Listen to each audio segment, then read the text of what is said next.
becomes nearly impossible.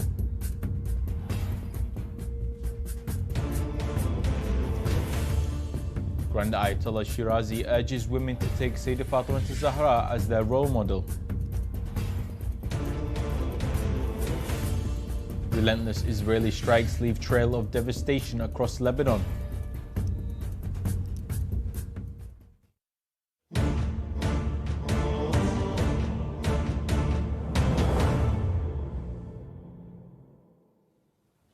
Assalamu alaikum, dear viewers. This is Hussein Shia Waves live from Hussein TV 3 in London.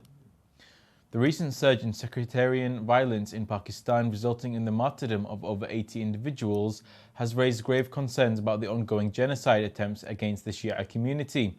This escalation appears to be a strategic deflection from the systemic violence faced by Shia Muslims in the country.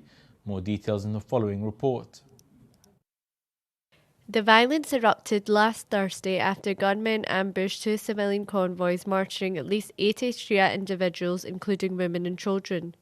The incident evidently led to an escalation of anti-Shia sentiments, resulting in assaults that further claimed at least 82 lives, including 66 Shia. These clashes persisted for several days, prompting around 300 families to flee the violence. Local authorities reported that mobile networks were suspended and traffic on major highways was halted. The Khurram district of Pakistan, which holds a significant Shia population, has witnessed tensions and reoccurring Shia genocide. The Human Rights Commission of Pakistan documented at least 79 fatalities resulting from violence between July and October 2024 alone. The repeated patterns of violence indicate attempts to undermine the Shia community in the region and push the population into its limits. In response to these tragedies, prominent Shia religious authorities and pro-Shia international organizations have condemned the attacks. The Shirazi-affiliated Shia Rights Watch condemned the massacre, holding Pakistani authorities accountable for failing to protect Shia communities. Grand Ayatollah Sayyid Imam Hussein al-Sistani's office criticized the recent violence, expressing grave sorrow for the lives lost. Similarly, Grand Ayatollah Sheikh Bashir al-Najafi echoed these sentiments, denouncing the targeting of innocent Shia civilians. As protests erupted in major cities like Lahore and Karachi against the violence, the need for urgent international attention has become paramount.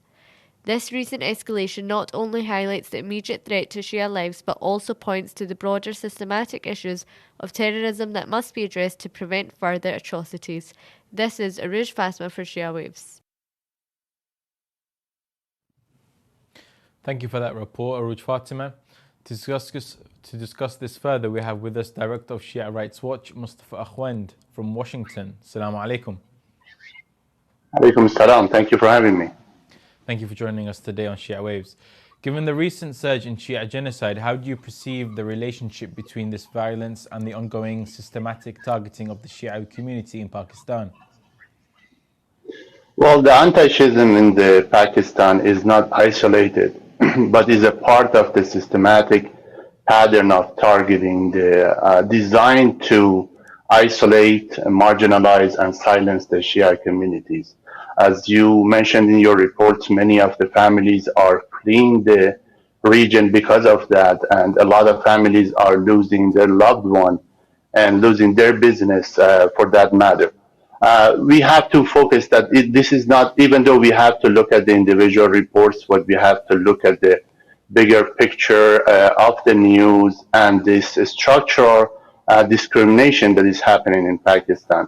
The state negligence is the one who's fueling this discrimination and is fueling this pattern and creating so many easy movement for these extremists to be able to target the Shia Muslims in different areas. Can you elaborate on how this escalation may serve as a distraction from the broader issue of genocide against Shia Muslims worldwide? Well, Pakistan, Shia in Pakistan are everywhere in the world, and they are helping different communities all around the world. So this will impact not only the Pakistan, it will impact every Shia, a feeling of every Shia in every country. And for us as a Shia Muslims to not be able to help the Shia in Pakistan is one thing that we are looking forward to see. And the issue is that since Shia are not violent and trying to be peaceful and working with the different governments and working with the different civil society and groups, it will impact them hardly to not be able to help the community.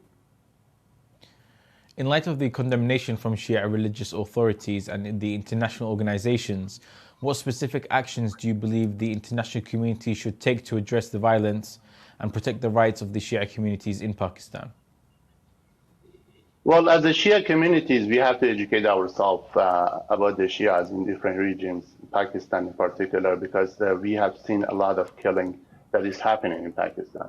For the international communities, the official recognition of genocide, which genocide these recent years has a different definition, and it become a very selective toward the different communities.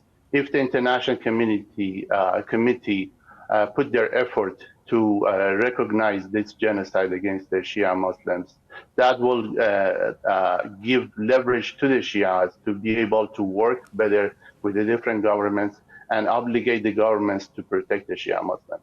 At the same time, economic and diplomatic pressure from different countries will help and put the pressure in the Pakistani government to be able to protect the Shia communities. This can be a sanction, this can be a sanction toward the entities or the individual. Independent investigation is another thing that we need, especially in Pakistan. Pakistan government is not allowing the independent reporters to go to the region and investigate and report, issue a report on what is happening to the Shia Muslims in different regions. There is not only the targeting the Shias that is the matter, is creating the chaos in that area. Giving this trauma to the families of these victims is one thing that is not reported. Supporting the civil society and advocacy group is very important. For the civil society and advocacy group to be able to work in different areas, especially particularly in Pakistan, we need to have a financial, legal, and technical support that can help us help the Shia communities. There are so many organizations who are working alongside of them is the Shia Rights Watch, that we are doing our best to identify and issue reports on those violence and the anti-Shiism that is happening. Public awareness campaign is another thing that the media, such as Imam Hussein TV, is doing, and the different organizations are doing as well.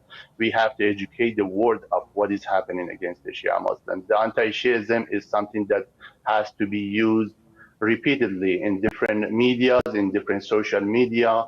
Everyone with the social media has to be able to create a campaign and create the awareness of the anti-Shiism and tell the world what is happening. We have seen news in different regions, but when it comes to the Shia Muslims, we don't see that much from our people, our communities, and the civil societies. This could be because of so many political issues or lack of resources that the civil society and advocacy groups they have. Monitoring and reporting mechanism. People in the different regions, they have a cell phone, they have tools to be able to report those incidents to the civil society organizations. We are not everywhere, so we need the help of the communities to report us what is happening. It's our job to get those reports, analyze it, and work on it, and be able to create a report that can be presented to United Nations, can be represented to the different countries to put the pressure and sanction against the Pakistan government. Indeed. Thank you very much for joining us today. Thank you for having me. That was the director of the Shia Rights Watch.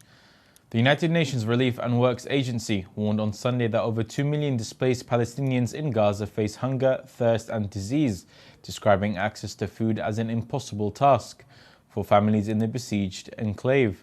According to UN agency, food supplies entering Gaza cover less than 6% of the population's needs, creating severe shortages, especially of bread, and forcing many bakeries to shut down in southern Gaza. Displacement camps are overwhelmed, with families enduring hunger, cold and poor health due to insufficient aid. UNRWA called for fully reopening border crossings to prevent famine and address worsening malnutrition and disease. The ongoing conflict has left Gaza without safe zones, with even UN shelters targeted. Since October 7th, over 148,000 casualties have been reported, including widespread destruction and famine, marking one of the world's worst humanitarian crises.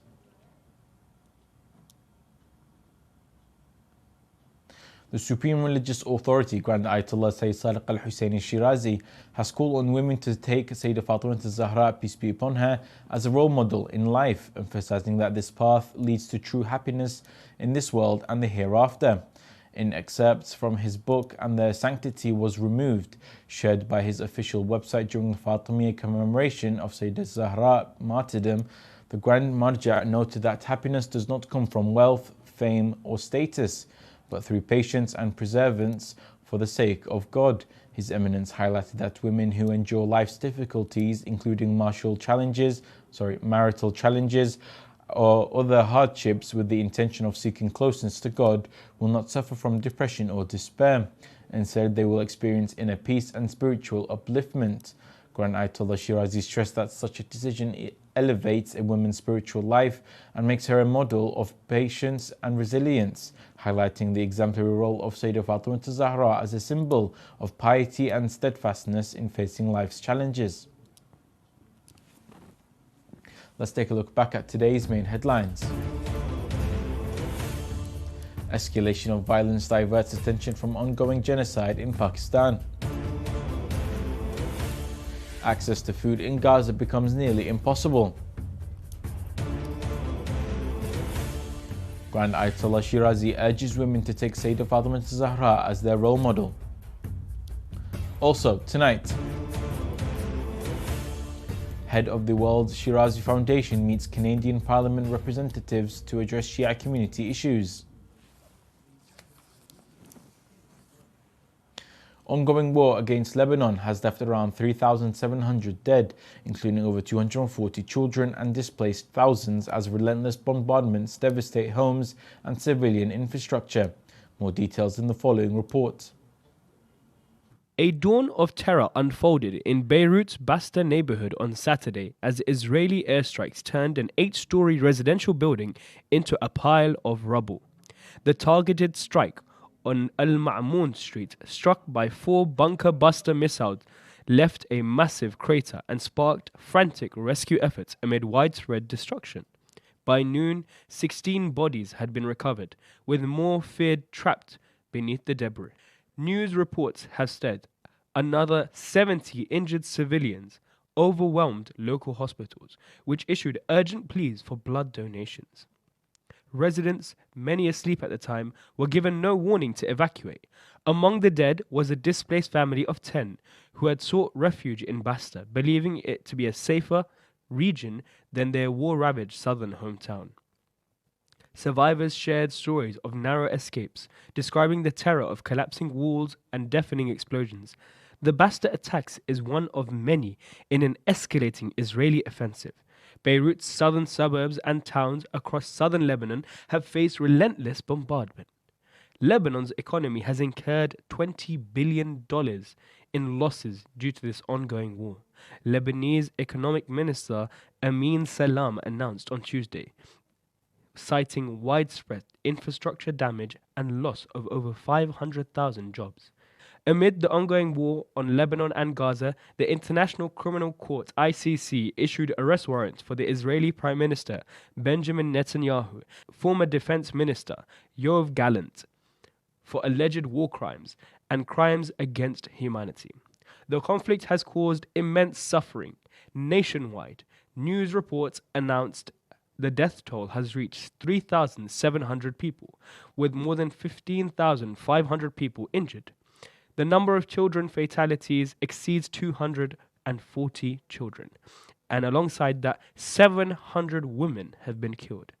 Thousands remain displaced as relentless strikes devastate homes, neighborhoods, and lives, with no end to the violence in sight. Reporting for the Shia Waves, Ali Jigani.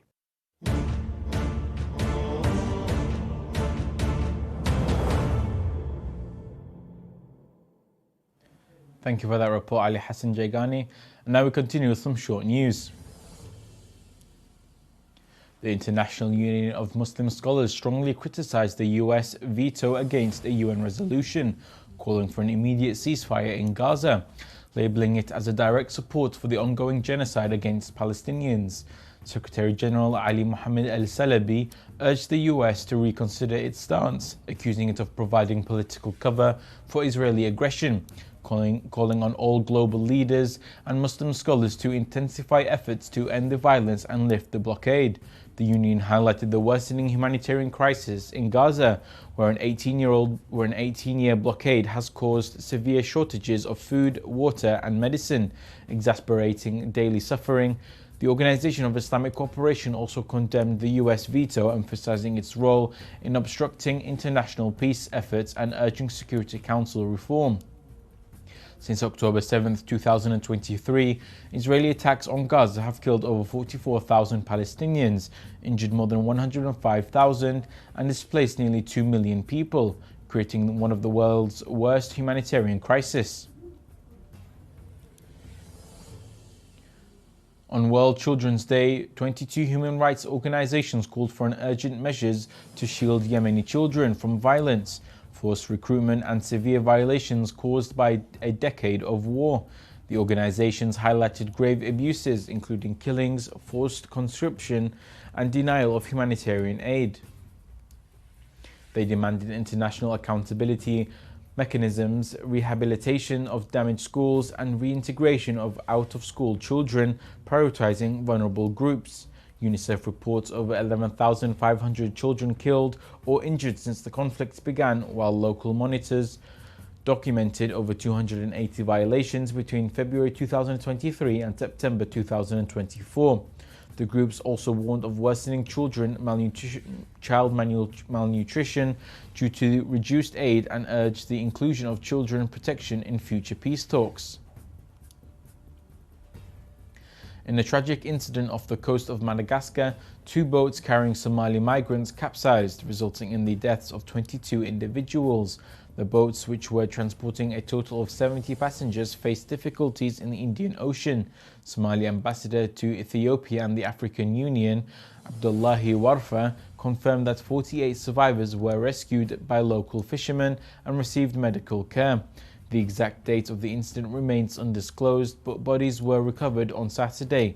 An investigation is ongoing, with the names of the victims expected to be released by the Ministry of Foreign Affairs. This incident adds to the alarming trend of migrant deaths in the Indian Ocean, where at least 24 people recently died near the Comoros Islands, highlighting the dangers faced by those attempting to migrate in search of a better opportunity. Pakistan has partially suspended mobile and internet services in areas deemed to have security concerns as supporters of imprisoned former Prime Minister Imran Khan prepare for a protest in Islamabad. The Interior Ministry announced that the shutdown on social media, which is itself banned in the country, without specifying the affected areas or the duration of the suspension. Khan, leader of the Pakistan Tehreek-e-Insaf party, has been incarcerated for over a year and faces more than 150 criminal charges, which his supporters claim are politically motivated. The protest aims to demand his release. Authorities have also restricted access to social media platforms and targeted VPN services. According to monitoring service NetBlocks, this follows a similar shutdown last month that disrupted communications and affected essential services like banking and food delivery. The government has sealed off major roads leading to the capital, further limiting PTI supporters' movement. Egypt has achieved significant progress in restoring and developing Islamic heritage sites, with a focus on historical mosques and shrines of Ahlul Bayt, peace be upon them. Approximately 11 billion EGP has been allocated to preserve these culturally and spiritually significant landmarks. The development efforts include structural enhancement and highlighting the historical importance of these sites, boosting cultural and religious tourism. Key projects involve the restoration of numerous locations in historic Cairo, such as 14 sites in El Mu'iz Street by December 2023, an additional 21 by October 2024. These initiatives are part of a comprehensive state plan to safeguard Islamic heritage, alongside recovering around 30,000 artifacts and restoring major museums.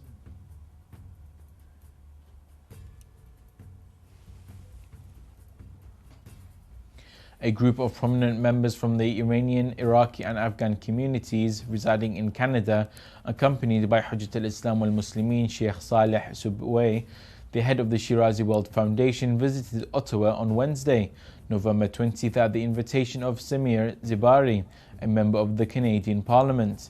The meeting, which lasted over an hour, focused on various challenges and requests from these communities. Key topics included the establishment of a religious, cultural and social centre, as well as a cemetery for public use, support for the Afghan clinics, and addressing issues related to the Iranian consulate in Canada. During the discussion, MP Samir Zibari pledged to take action within his capacity to help resolve these issues. At the conclusion of the meeting, Hujjat al-Islam wal-Muslimin Sheikh Saleh Subway expressed gratitude to Samir Zibari and conveyed the greetings of Grand Ayatollah Shirazi. We have reached the end of today's Shia Waves news. Let's remind our dear viewers of today's main headlines. Escalation of violence diverts attention from ongoing genocide in Pakistan. Access to food in Gaza becomes nearly impossible. Grand Ayatollah Shirazi urges women to take Sayyidah Fatima Zahra as their role model. Relentless Israeli strikes leave trail of devastation across Lebanon. Head of World Shirazi Foundation meets Canadian Parliament representative to address Shia community issues. You can view the latest news on our Shia Waves website and link in news of your city or country to be published on news agency. Contact the numbers at the bottom of the screen. Thank you all for watching. We pray to Allah Almighty to hasten the reappearance of the Master of our time. Wassalamu alaikum wa rahmatullahi wa barakatuh.